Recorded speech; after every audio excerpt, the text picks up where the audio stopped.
Salve, salve, gente boa! Eu sou o professor Euclides, essa é a Escola Teófilos. Bem-vindos ao nosso canal. Você que está chegando pela primeira vez, não deixe de se inscrever, deixar o seu gostei, o seu não gostei quando assistir o vídeo e partilhe à vontade. Partilhem com seus grupos de amigos, grupo de família, catequizandos, grupo de estudo bíblico aí na sua comunidade, na sua paróquia, no seu grupo.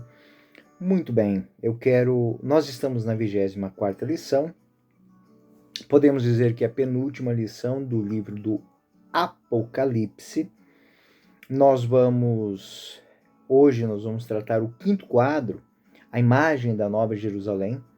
Vamos estudar o capítulo 21 e vamos fazer isso com muita dedicação, muito esmero, como sempre fazemos aqui no canal. Bom, gente boa, eu quero deixar aqui o meu agradecimento a todos os nossos colaboradores, aqueles que fazem de maneira formal, aqueles que fazem de maneira informal.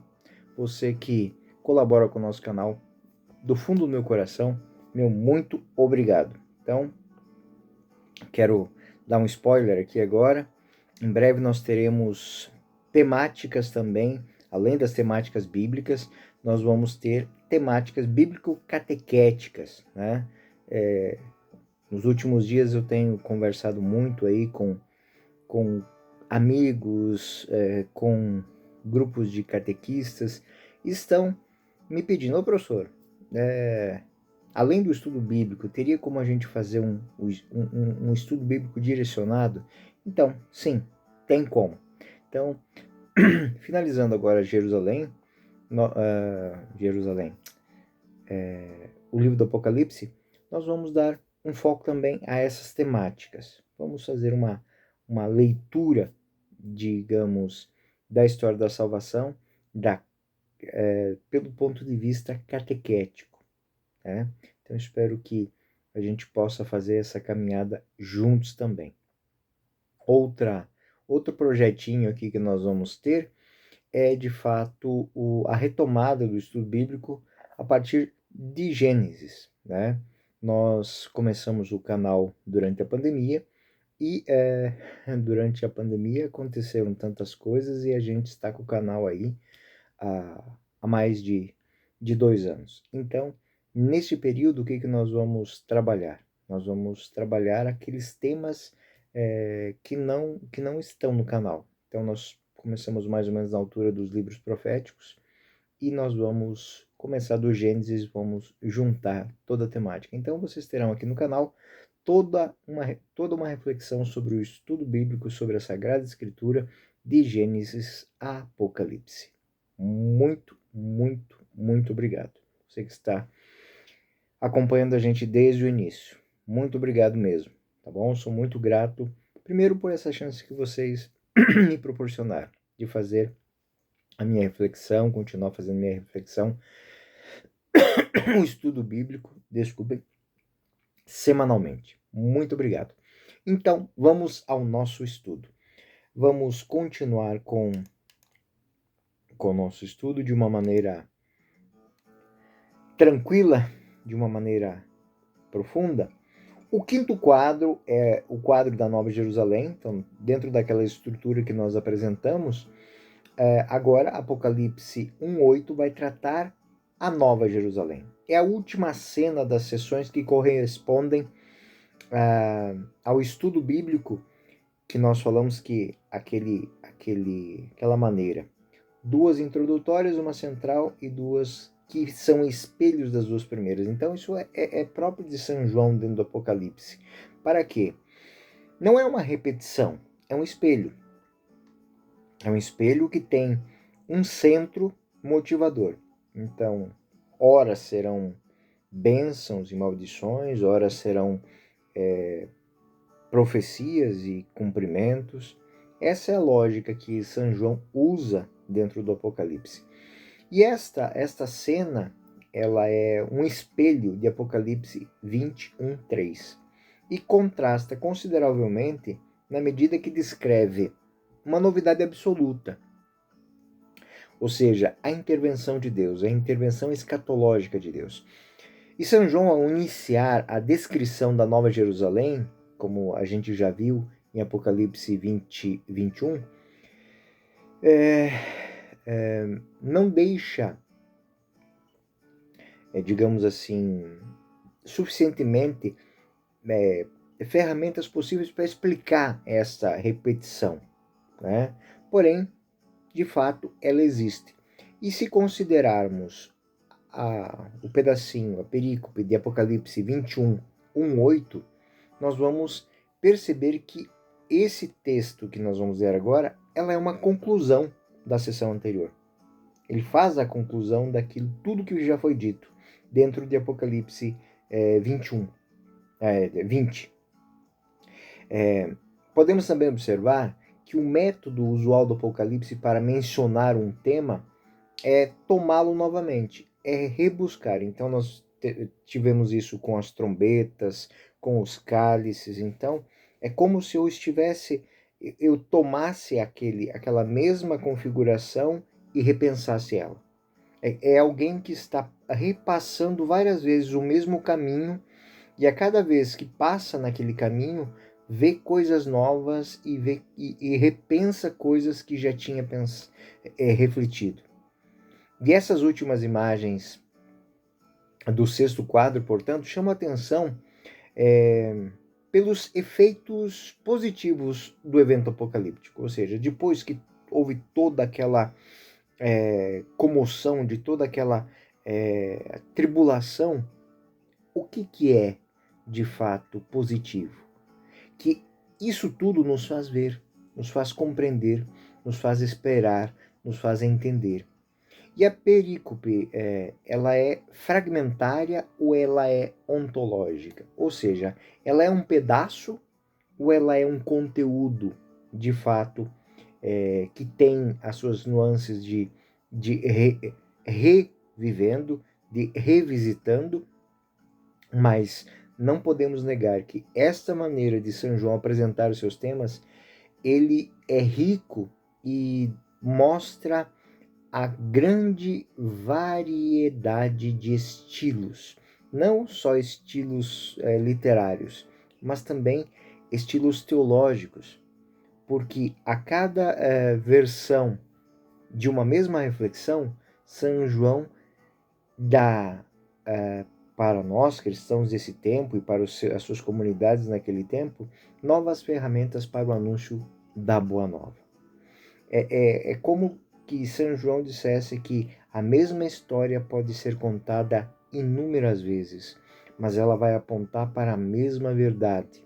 Então, quanto mais profundo eu mergulho neste mar, mais eu conheço, percebo, entendo e introjeto, ou seja, jogo para dentro. E isso leva a uma palavra que tem tudo a ver com isso: me entusiasmo com a palavra de Deus. Então, Apocalipse 21, 1, 2, vão dizer: eu vi um novo céu e uma nova terra. Eu vi descer do céu a cidade santa, Jerusalém, a esposa ornada do esposo. Essa é a primeira parte. E ele retoma isso. E nada mais é esta visão que, de fato, uma memória do trito Isaías. Uma memória do autor bíblico, do profeta, que em Isaías 65 e Isaías 66 vai falar disso. Isaías 65, 17, pois eu vou criar novos céus. E Isaías 66, os novos céus e uma nova terra eu vou criar, e devem subsistir diante de mim. Ou seja, essa nova terra, esse novo céu, eles estão diante da face de Deus. E São João descreve com alegria esta noiva se preparando para o casamento. E isso também é herança de Isaías. Isaías 61, 10. A grande alegria. E com grande alegria eu me rejubilarei no Senhor. Alegria em meu Deus. Meu coração exultará de alegria em meu Deus. Como um esposo novo cinge de turbante, como uma jovem esposa se enfeita com suas joias. Então, ele vai dar novas cores a essa reflexão. Apocalipse também retoma as imagens para anunciar o cumprimento de suas expectativas. Ou seja, um mundo novo, o cosmos novo, uma nova terra, uma nova cidade, uma história nova. Então, o cosmos, novos céus, nova terra, então vamos falar de um mundo novo. E a Jerusalém vai falar de uma história nova, que não vem de uma conformação ou de uma conquista humana, mas são dons de Deus, ou seja, Deus que dá à humanidade a possibilidade de ter um novo mundo e de viver o que? Uma nova história. A cidade noiva é qualificada como nova e é a imagem fundamental do Evangelho de Jesus Cristo. O adjetivo grego kainos, que na verdade indica não somente uma novidade cronológica, mas uma novidade do ponto de vista qualitativo. Essa novidade é do ponto de vista da qualidade. É um novo tempo, é um novo mundo. Mas não porque sucede a outro cronologicamente, mas porque tem na sua essência uma novidade transformadora. E o evento de Jesus Cristo é aquele que dá a motivação, é ele que dá força, porque essa nova vida, essa nova terra, esse novo céu vem de Deus. E aqui a primeira mensagem de Apocalipse, capítulo 21. Toda a sociedade que quiser se encontrar com um novo paradigma para viver as suas transformações, deve buscar isso em Deus.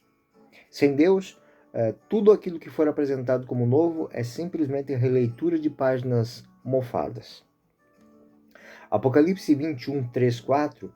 Ao mesmo tempo, ouvi do trono uma grande voz que dizia: Eis o tabernáculo de Deus com os homens, e habitará com eles, e serão o seu povo, e ele será o seu Deus. Enxugará toda lágrima de seus olhos, e já não haverá morte, nem luto, nem grito, nem dor, porque passou esta primeira condição. Ou seja, é o prenúncio de uma vida nova com qualidades novas. Ou seja, não é mais um tempo de sofrimento, não é mais um tempo de perda, de dor. Esse trono divino é a instauração da justiça de Deus, que é, na verdade, uma promessa que vem habitar, que ele vem habitar os nossos corações, a nossa vida, que ele faça moradia em nosso meio. Isso é um texto, uma promessa que faz memória ao texto sacerdotal de Levíticos 26, 11 e 12. Então, uma vez que a Nova Jerusalém é expressa como essa tenda da presença de Deus, como Ezequiel 37, a promessa da intervenção consoladora de Deus, ela vem para derrotar a morte, para remover o choro, para remover a angústia e trazer o cumprimento desse novo céu e nova terra. E aí, novamente, é muito grande a afluência de citações de Isaías. Isaías 23, Isaías 35, Isaías 65. Por quê? A Jerusalém me alegrará, e meu povo se rejubilará doravante. Já não se ouvirá aí ruído de soluço nem de grito. Então, quando se instaura o reino de Deus, que não vem pacificamente, vem como todo o Apocalipse até aqui mostra, transformando tudo, mexendo com as estruturas. São raios, são trovões, a justiça ela é primeiro proclamada, o pedido de mudança é entregue, mas os cálices serão derramados. Então, é o momento em que tudo aquilo que pertencia ao mundo velho, a maneira velha de pensar o mundo e de pensar a sociedade, está acabado. O caminho daqui para adiante, segundo a reflexão que nos apresenta o capítulo 21, deve estar sepultado, deve estar acabado. E essas citações bíblicas da liturgia cristã, elas se atualizam na história e elas celebram continuamente dentro de uma liturgia cíclica e ascendente, celebra a intervenção de Deus na história, que passa muitas vezes pelo mesmo lugar, mas não da mesma maneira. A expressão de Agostinho, Tenho medo da graça de Deus que passa, porque se ela passar, ela não volta mais. Ou seja, filosoficamente, alguém diria assim, a água do rio não passa debaixo da mesma ponte duas vezes. Ou seja, a água não será mais a mesma água e a ponte não será mais a mesma ponte. Então, essa lógica também se aplica para a história da salvação do ponto de vista do autor do Apocalipse. Apocalipse 21, 5, 6. Eis que renovo todas as coisas. E ainda, escreve porque essas palavras são fiéis e verdadeiras. Novamente me disse, está pronto. Eu sou o alfa e o ômega, o começo e o fim. A quem tem sede, eu darei gratuitamente de beber da fonte de água viva. Então, é a promessa da transformação. É a promessa de uma transformação a partir do quê? De uma reconstrução, o alfa e o ômega, o começo e o fim. E todo aquele que quiser esta transformação lhe será dada. Então, o próprio Deus é o Senhor do cosmos, é o Senhor da história, e Ele que intervém. E o profeta aqui, ele é convidado a escrever esta mensagem, pois essa mensagem ela é fundamento. Então, São João dá uma nota própria, uma nota de autor. Ele está escrevendo isso porque disso depende a transformação da sociedade. Saber que por detrás de tudo isso, de tudo que acontece, existe a mão de Deus a nos conduzir. Por mais que passamos por sofrimentos, por dores, por angústias, elas sempre vão desaguar num tempo de renovação, de transformação. Uma vez me fizeram uma pergunta. Eu estava numa casa religiosa, eu era um religioso, devotos, e me perguntaram o seguinte: e se tudo acabasse, se tudo terminasse, qual seria a sua maneira de mostrar que você é um consagrado? Uma pergunta que me incomodou durante anos e anos, e muitas vezes eu revisito ela, porque exatamente isso que está sendo dito aqui. Qual é a fonte de nossa confiança? Qual é a fonte de nossa fé, de nossa esperança? Qual é o combustível do nosso amor? Porque podem existir, e quando a sociedade entra em ruptura, quando a sociedade entra num estado de conflagração, muitas vezes a gente é chamado a questionar, né? A minha confiança, ela se pauta em quê? Eu confio em Deus por quê? E o texto bíblico que está sendo apresentado agora, ele vai dizer exatamente isso. Onde é que nós colocamos a nossa esperança? Porque agora é o tempo de colocar a esperança em Deus. Se essa esperança está em qualquer outro lugar, você apostou errado e vai perder tudo. Então, essa é a mensagem. Apocalipse 14, 13 vai lembrar essas questões. Ouvi uma voz do céu que dizia: escreve, felizes os mortos que doravante morrem no Senhor. Ou seja, sim, o Espírito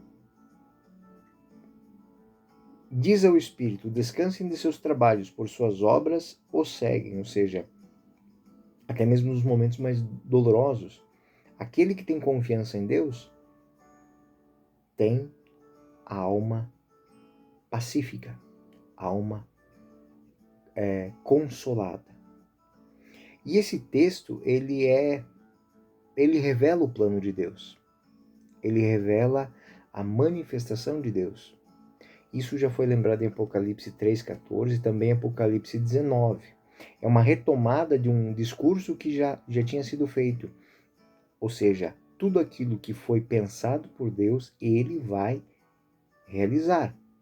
É uma realidade que opera transformações no passado, no presente e no futuro.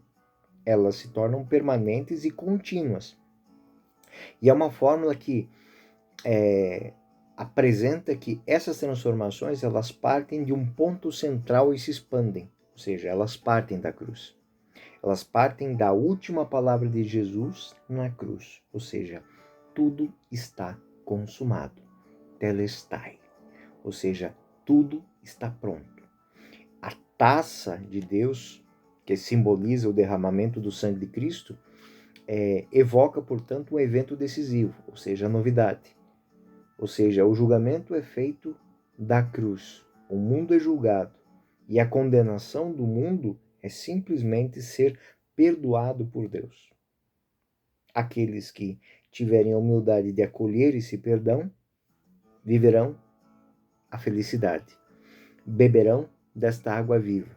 Beberão deste corpo, comerão deste sangue e terão a água da vida. Aqueles que não entenderem ou quiserem se interpor a esses que buscam isso, então esses serão expulsos da vida. O discurso continua com a apresentação de si mesmo, a sua própria ação, o prêmio concedido ao vencedor. É uma sessão muito bonita, porque é uma sessão profética. Aqui ele vai tratar de tudo aquilo que o vencedor vai herdar. Versículo 7 do capítulo 21. O vencedor herdará tudo isso, e eu serei o seu Deus, e ele será o meu filho. E apresenta uma realidade que ela já começou, e ela está destinada a expandir, a crescer e a tomar todos os ambientes e chegar à sua plenitude definitiva. Lá no início da obra, ele vai lembrar isso em Apocalipse 1:8 e Apocalipse 17, porque São João faz com que o interlocutor, ou seja, o ouvinte, entenda que tudo o que vai acontecer, esses bens, essa transformação, essa melhora, essa restauração, é uma garantia generosa que é garantida com o dom da própria vida de Cristo, que doa a cada um de nós uma vida nova, uma vida divina. E essa imagem da água que nasce como um símbolo e vai se enraizando na literatura, na tradição joanina, ela é uma herança de Jeremias, de Isaías, que esses profetas, eles falam de um rio que transforma, de um rio que apresenta um caminho de transformação para a humanidade. O evangelista João também vai usar muitas vezes o símbolo da água. O símbolo da água aparece muito no evangelho. Cristo fala isso, ou seja, se alguém tiver sede, venha a mim e beba. João 7,37. Essa visão também, quem crê em mim, como diz a Escritura, do seu interior manarão rios de água viva, que é uma menção a Isaías 58 e a Zacarias 14. Dizia também, referindo-se ao Espírito Santo, que é uma moção do Espírito, né? João 19:30 e versículo 34 vai falar que isso só se derrama sobre a humanidade porque se completou o tempo para isso. Não veio antes, não veio atrasado, veio no momento exato. João 19 vai falar, havendo Jesus tomado o vinagre, disse, tudo está consumado. Inclinando a cabeça, entrega o Espírito. Então, não somente o sangue verteu da cruz, não só o suor verteu da cruz, mas o Espírito de Deus foi derramado sobre a humanidade. E esse Espírito de Deus que lava a humanidade, o versículo 34 vai fazer menção a isso. Um soldado abriu-lhe o lado com uma lança e imediatamente saiu sangue e água. Então, saiu essa simbologia muito bonito, sai vida e purificação. Vida nova e um estado novo. Uma lava, a outra devolve a origem. Essa imagem do Apocalipse mostra que o Espírito Santo nos faz participar da própria vida de Deus, nos faz interligar-se com o divino, reatar. Daí vem o conceito agostiniano, Santo Agostinho vai usar muito isso e outros padres, São Tomás de Aquino, as várias vertentes da palavra religião, que não é outra coisa senão religar, ou reler, ou restaurar. Mas talvez uma das mais que se aplique agora é religar. Então a promessa ao vencedor: quem tiver ouvidos, ouça, o Espírito diz às igrejas, o vencedor darei de comer do fruto da árvore da vida, que se acha no paraíso. Opa, aquilo que tinha sido negado aos primeiros pais, agora é entregue, porque os pais quiseram tomar antes do tempo. Não é passado, não pode ser dado atrasado, é agora o momento, é o momento de dar o fruto da vida. E quem tiver ouvidos, ouça. Ouça que o Espírito das igrejas, o vencedor não sofrerá dano e nem a segunda morte. Apenas uma vez no livro do Apocalipse usa o conceito de herança, ou seja, herdará. Herdará, darei de comer. Ou seja, o vencedor receberá toda a graça que restaura a vida e purifica o ser. E o dom dessa qualidade fará com que se torne um filho de Deus. É muito bonito, o profeta Natan já falava isso. Samuel 7,14. Eu serei para ele um pai, ele será para mim um filho. Se ele cometer alguma falta, eu castigarei com vara de homens e com açoite de homens. É uma relação de que abarca toda a realidade. É não somente alguém que está apto a receber a herança, mas também de ser corrigido para que cresça enquanto homem. De fato um ato de restauração completo. O que habitualmente é dito do Messias, aqui é entendido a todos, estende-se a todos aqueles que compartilham de sua vitória, ou seja, que esses homens se tornam filhos de Deus. Isso também é lembrado em Apocalipse 3:21. E aí o Apocalipse 21:8, ele vai fazer a reflexão do ponto de vista agora do outro lado. Ou seja, a paga daqueles que eu apresentei a herança, eu apresentei o prêmio, agora eu vou apresentar o castigo, a perda, o ônus. Versículo 8, Apocalipse 21. Os tíbios, os infiéis, os depravados, os homicidas, impuros, maléficos, idólatras e todos os mentirosos terão um quinhão no tanque ardente do fogo e enxofre, a segunda morte. Então aqui, novamente, aquele contraponto. Aqueles que acolhem o Senhor da vida, no momento exato, se encontram e têm parte com Deus. Aqueles que não acolhem têm parte com o Senhor da mentira e têm o seu quinhão, que é a morte eterna. E a cena, ela termina com esta forma de exclusão, ou seja, aqueles, já foi proclamadas as trombetas, já foi derramado os cálices, a história já está dizendo tudo o que a gente tem que fazer. Ou você acredita ou não acredita. E aqueles que não acreditam, né, é muito interessante que ele faz um elenco: tíbios, infiéis, depravados. São 7 categorias de mentirosos. Né? Isso, novamente, para dizer assim, a infinidade de pessoas que traem a sua própria natureza, traem os seus próprios ideais, traem o seu próprio projeto, traem o seu propósito de vida. Aqueles que vieram ao mundo para fazer diferente.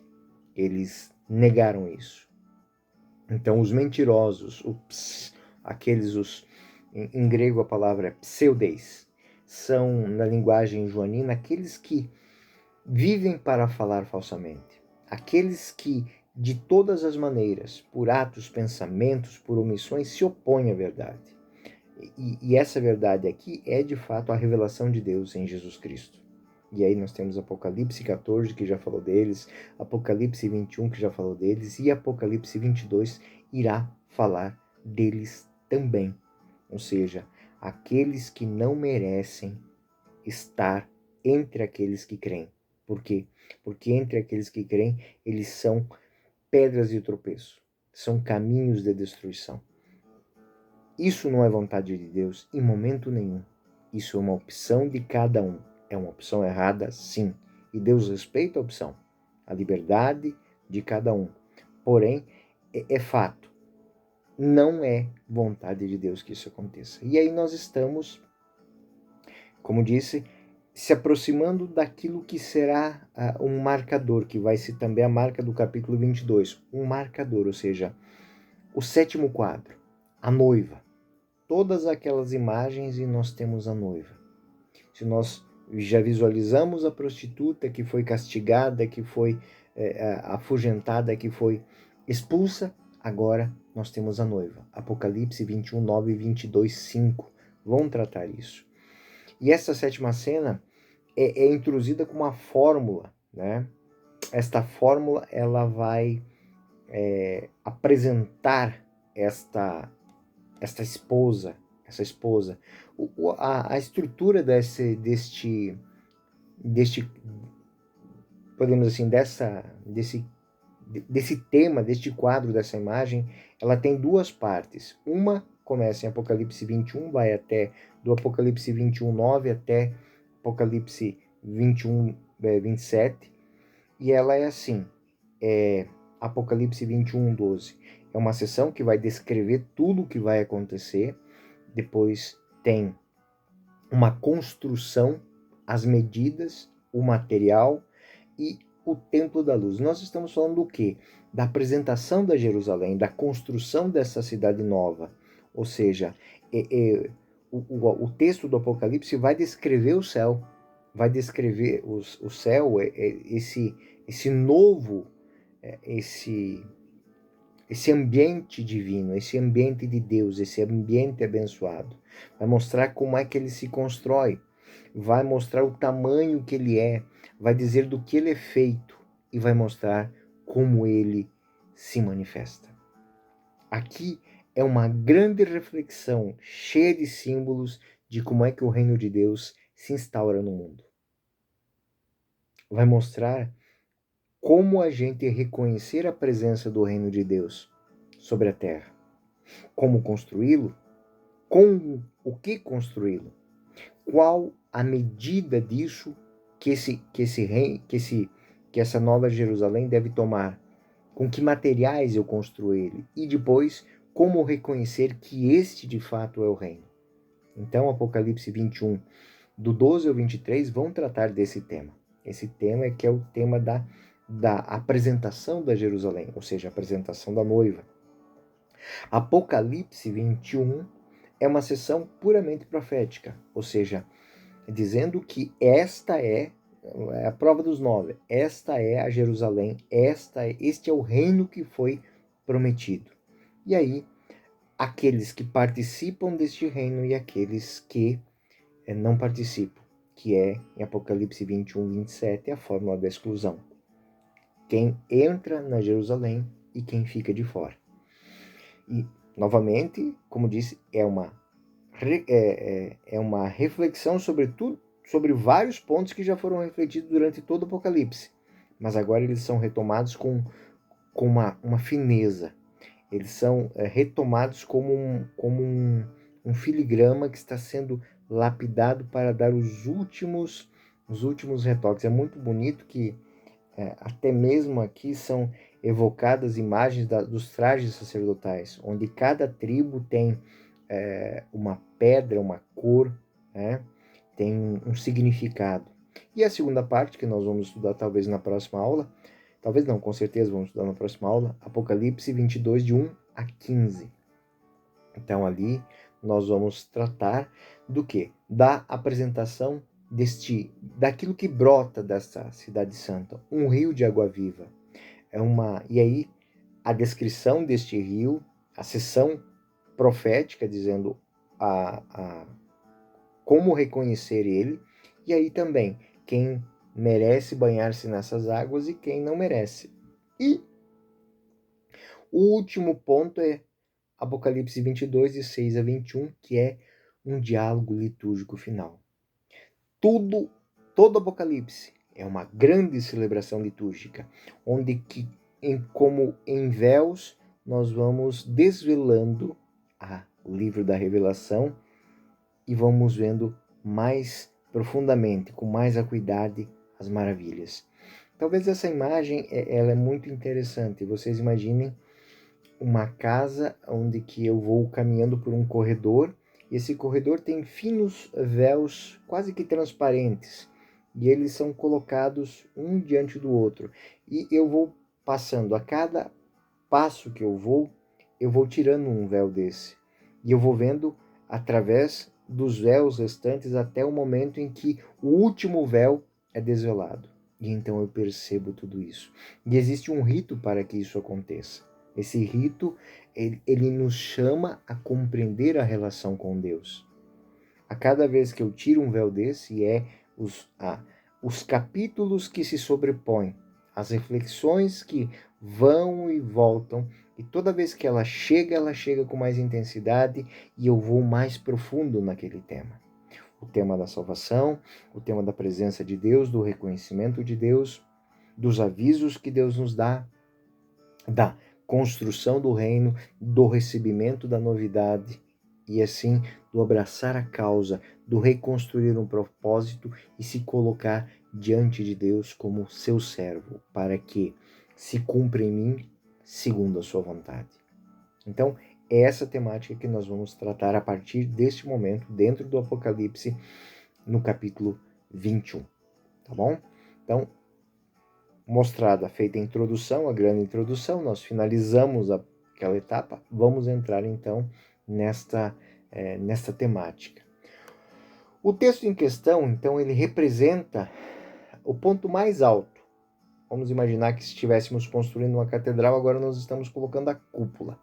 Ponto mais alto, estamos fechando, vamos colocar a pedra que vai dar o encaixe final.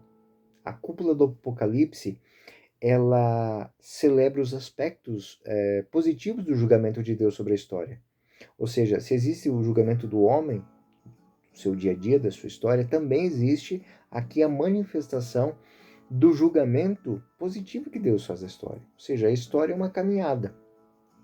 É uma caminhada em onde Deus encontra pelo caminho a condenação, a dor, o sofrimento. Ele encontra uma sociedade que se voltou contra ele, que se entregou como prostituta à idolatria, a todas.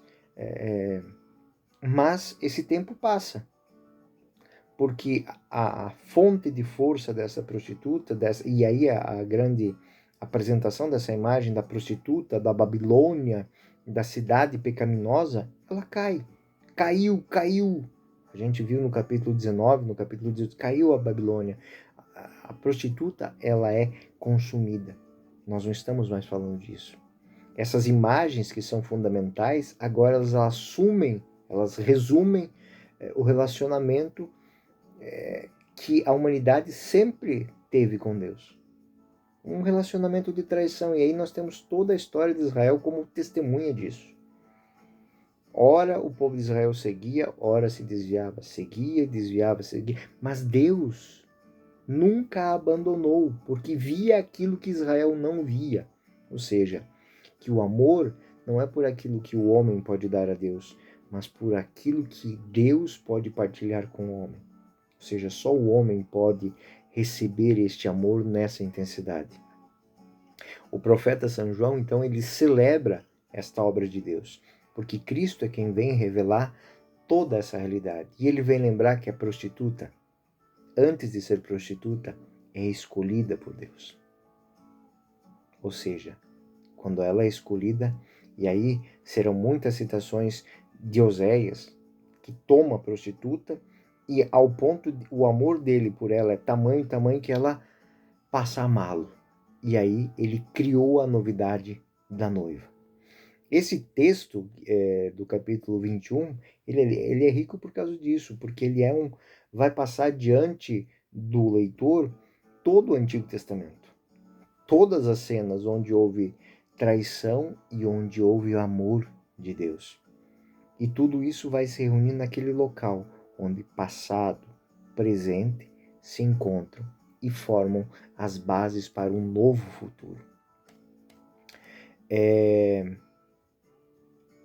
Apocalipse, então, ele mostra que São João ele busca criar com essas citações uma cena nova, uma cena que transmite. Apocalipse 21, 9 e 11 mostra isso. Ele mostra que São João ele vai construir uma imagem que, com todas as referências proféticas, celebra o cumprimento na história da vontade de Deus e a realização na história da novidade do amor de Deus, que passa a ser compreendido. Apocalipse 21, 9 e 11. Então veio um dos 7 anjos que tinham as 7 taças cheias dos 7 últimos flagelos e disse: Vem, eu te mostrarei a noiva, a esposa do Cordeiro.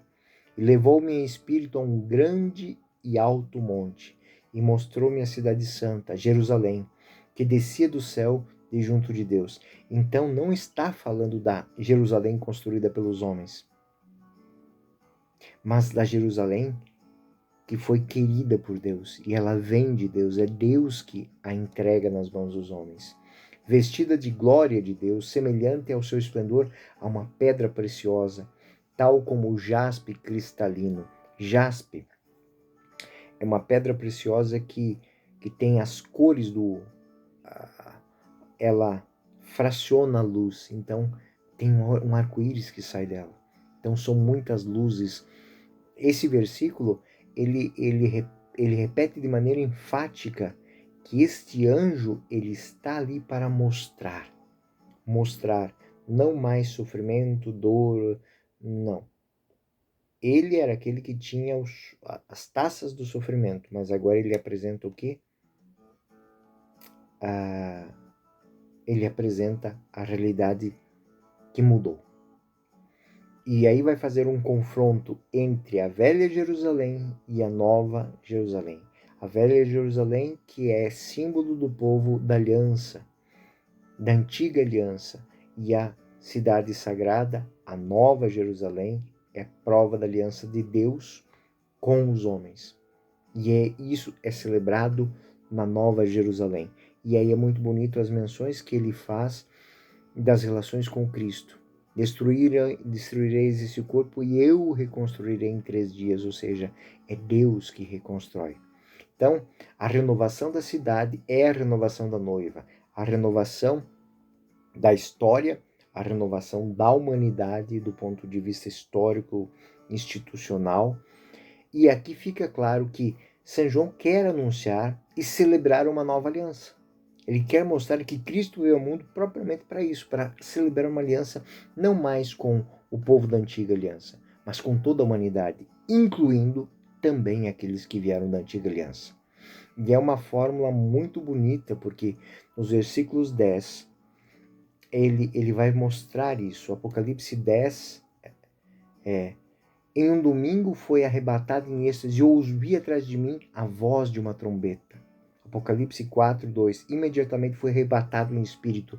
Não é mais uma conversa sobre coisas, mas sobre estados de espírito. A introdução acompanha um texto que vem de Ezequiel 40. No curso das visões divinas na terra, ele me colocou no cimo de uma montanha muito elevada, sobre a qual pareciam elevar-se. É Deus que tira o homem daquele ambiente e coloca para que ele veja essas novas realidades. São João, aqui ele especifica que a cidade vem de Deus. Essa cidade santa, essa cidade nova, ela vem de junto de Deus. Apocalipse 21, 2. Vi descer do céu de junto de Deus a cidade santa, a nova Jerusalém, como uma esposa ornada para o seu esposo. Então, é um dom, é algo que vem transformar. Ela não é fruto da vontade dos homens, ela é fruto do dom de Deus.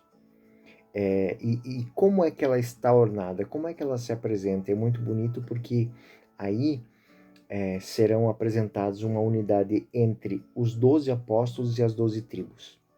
Os nomes das 12 tribos, os nomes dos 12 apóstolos, isso é algo que próprio São Paulo já fazia menção lá em Efésios 20. Edificado sobre o fundamento dos apóstolos e dos profetas, tendo como pedra angular o próprio Cristo. A ideia da cúpula. É a pedra que dá unidade a tudo. Então, essa presença de Deus, essa presença. E é interessante que no Apocalipse 21:15, ela não só é colocada no meio dos homens, mas aí ela é descrita. Ou seja, as suas dimensões, o seu tamanho, a sua altura, do que ela é feita é apresentado. Apocalipse 21:16, a cidade formada num quadrado, comprimento se igualava à altura, media a cidade com a vara 12.000 estádios, e aqui novamente aquele número. Não está falando de um número material, de uma medida quantitativa, mas qualitativa, 12.000. Né? E aí a muralha, 144. E aí nós temos a quantidade do povo de Israel, 144.000, e o 12 junto com o 1.000, a perfeição daqueles que seguem a Deus. Isso tudo ele busca, ele encontra isso numa visão de Zacarias. Zacarias 2:5-9 vai falar disso. A Jerusalém respondeu, para a qual é igual a sua largura e o seu comprimento. Reis também vai falar que nessa cidade, o centro dessa cidade habita. Ali habita Deus, ali mora Deus.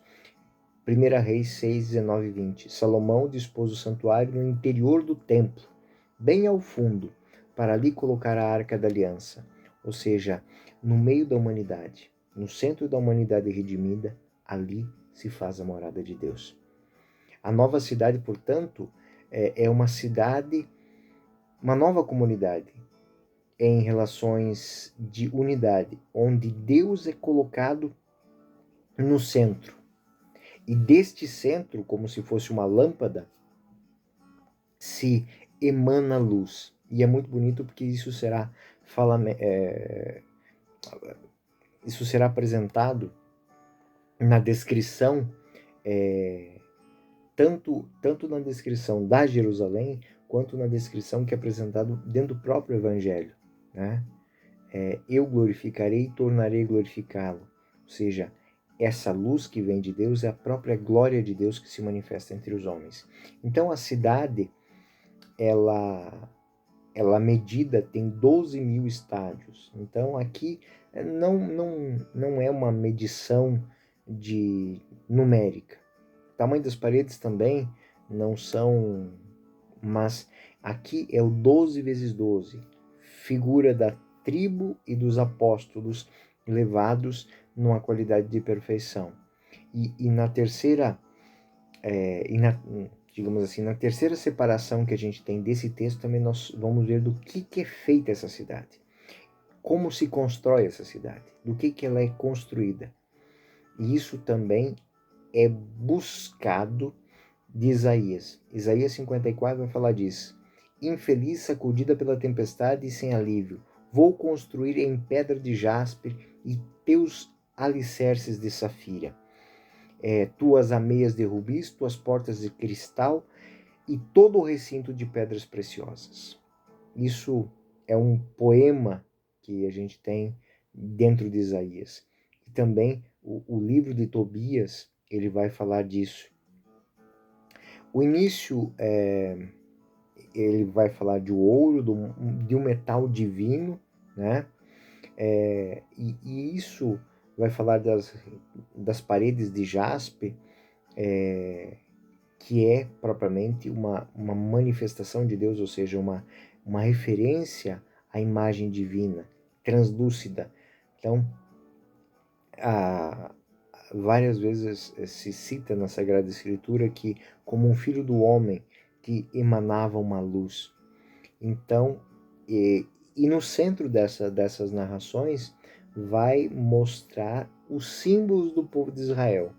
É muito interessante que essas pedras que são apresentadas aí no texto, elas são tomadas de Êxodo 28, 15 e 21, onde é descrito como é que o sacerdote tem que fazer um peitoral, como ele deve ornar aquele peitoral. Ele coloca 4 carreiras com 3 pedras. Em cada carreira é uma pedra representativa do povo de Israel, de uma das tribos.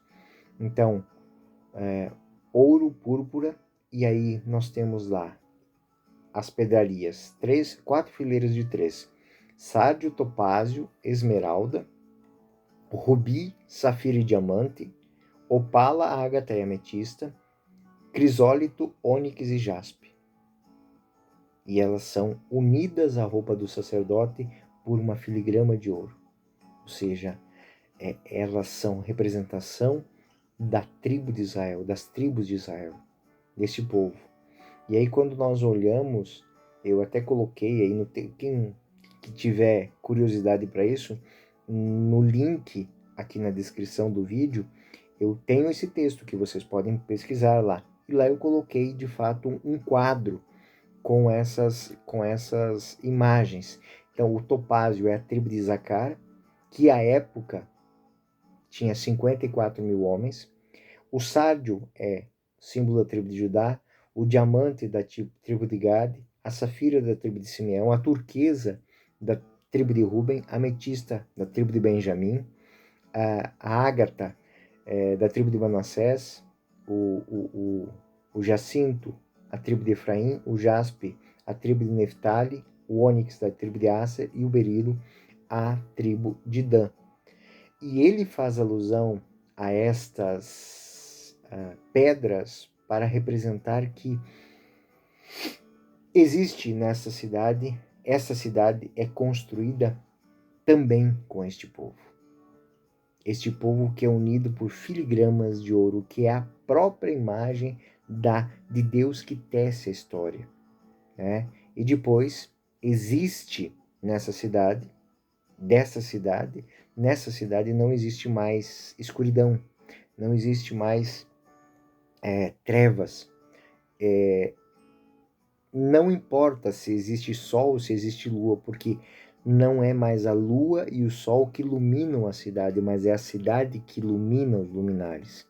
E aí nós temos no último elemento, ou seja, essa luz, ela não é fornecida por astros celestes. É muito bonito porque o significado disso para as comunidades era muito importante. Nossa luz, os nossos dons, a nossa graça vem de Deus. Nós não dependemos dos astros do mundo, nós não dependemos das forças do mundo. Nós somos donos da nossa história, nós somos donos da nossa caminhada, nós somos donos do nosso, não gosto de usar essa palavra porque ela pode ser mal entendida, do nosso destino. O propósito que Deus nos deu depende apenas do nosso sim. Se eu disser o meu sim, então eu vou habitar nesta cidade santa, eu vou fazer parte desta núpcia com Deus e eu vou brilhar. Eu vou brilhar. Essa reflexão é uma reflexão que foi construída com uma arte. Assim, é muito bonito porque no centro está o cordeiro, que está no meio da cidade, e é deste cordeiro que vai brotar. E antes os reis da terra perseguiam, agora eles vêm a ele levar a ele a honra, a glória. Eles eles reconhecem que ele é a fonte da transformação. A ideia principal da relação que pacífica que Jerusalém tem com os povos.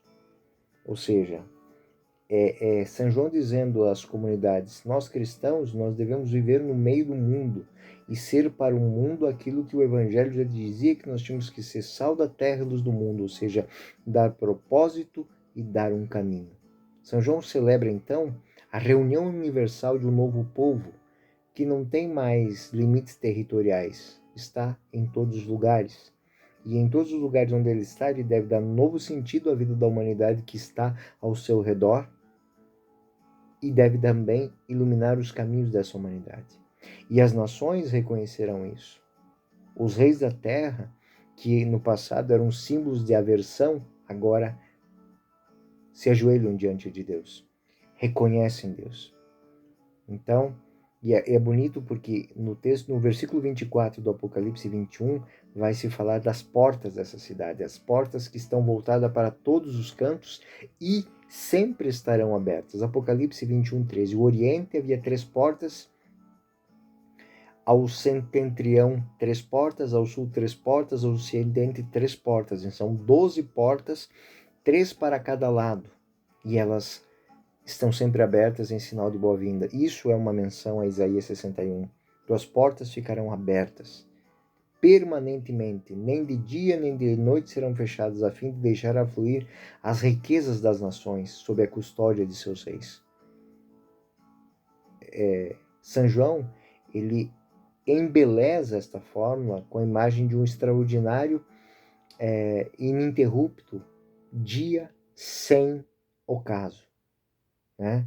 É um dia que não tem mais noite. É uma herança que é entregue continuamente, de dia e de noite. Aliás, e a noite será tão clara quanto o dia. A luz é o motivo dominante, ou seja, a missão do cristão é levar a luz de Cristo onde quer que ele esteja. Apocalipse 21, 27. Nela não entrará nada de profano, nem se praticará abominações nem mentiras, mas unicamente aqueles cujos nomes estão escritos no livro do Cordeiro. E essa sessão ela é concluída com uma fórmula de exclusão. Impuro é aquele que faz abominação, aquele que diz mentira. E aí, novamente, nós estamos pegando o texto de Apocalipse 8. Os tíbios, os infiéis, os depravados, homicidas, impuros, maléficos, esses não entram. Não é o lugar deles. Apocalipse 15, 22, 15. Fora cães, envenenadores, impúdicos, homicidas, idólatras, todos os que amam e praticam a mentira. E também é mencionado o Evangelho de São João, João 8, 44. Vós tendes como pai o demônio e quereis os desejos do vosso pai. Ele era homicida desde o princípio e não permaneceu na verdade, porque a verdade não está nele. E a atitude proposta, que é apresentada, é a mentalidade do Cordeiro. E aí Apocalipse 12, 15 vão dar isso. Todo o que não foi encontrado escrito no livro será lançado no fogo, ou seja, aqueles que compreendem estão em Deus, aqueles que não compreendem se perdem. Bom, gente, e esse foi o conteúdo do capítulo 21 de Apocalipse. Na próxima aula, então, nós vamos entrar no capítulo final. Capítulo lindo também. Mas dessa aula fica esta experiência, ou seja, a presença de Deus, ela se dá de maneira exata no tempo. Nem antes, nem depois, mas no momento justo. E uma vez que ela chega, ela se espalha. E a grande reflexão de São João dentro do Apocalipse no capítulo 21 é lembrar a cada cristão que existem etapas a serem cumpridas para se compreender, para se viver, para se poder abraçar de maneira verdadeira o Evangelho. O Evangelho, a vida em Cristo, não é uma tarefa para pessoas que andam distraídas. É para pessoas atentas, para pessoas sérias, idôneas, e que se identificam com Cristo não só pela beleza, mas pela entrega, pela dedicação, pelo compromisso. O capítulo 21 é um grande convite a deixar a prostituição e abraçar a pureza. deixar o mal e abraçar o bem, deixar a mentira e viver a verdade. Espero que essa reflexão do capítulo 21 tenha sido útil para você, que seus olhos, sua mente e seu coração tenham se aberto às possibilidades de uma reflexão sobre a palavra de Deus. Como disse, a cada passo que damos, tiramos um véu diante dos olhos e a imagem, ela vai se ampliando e aquilo que era encortinado se descortina diante dos nossos olhos e nós compreendemos a verdade. E a verdade só tem um compromisso. Que compromisso é ele? Viver com ele, alfa, ômega, princípio e fim. Viver nele, por ele e com ele. Aquilo que nós dizemos tantas vezes e não damos valor muitas vezes. Com Cristo, por Cristo e em Cristo. A vós, Deus Pai Todo-Poderoso, a honra e a glória, agora e para sempre. Esse é o nosso projeto, essa é a nossa missão, esse é o nosso compromisso. Essa é também a nossa bênção. Fiquem com Deus. Eu sou o professor Euclides dessa Escola Teófilos. Até o próximo vídeo.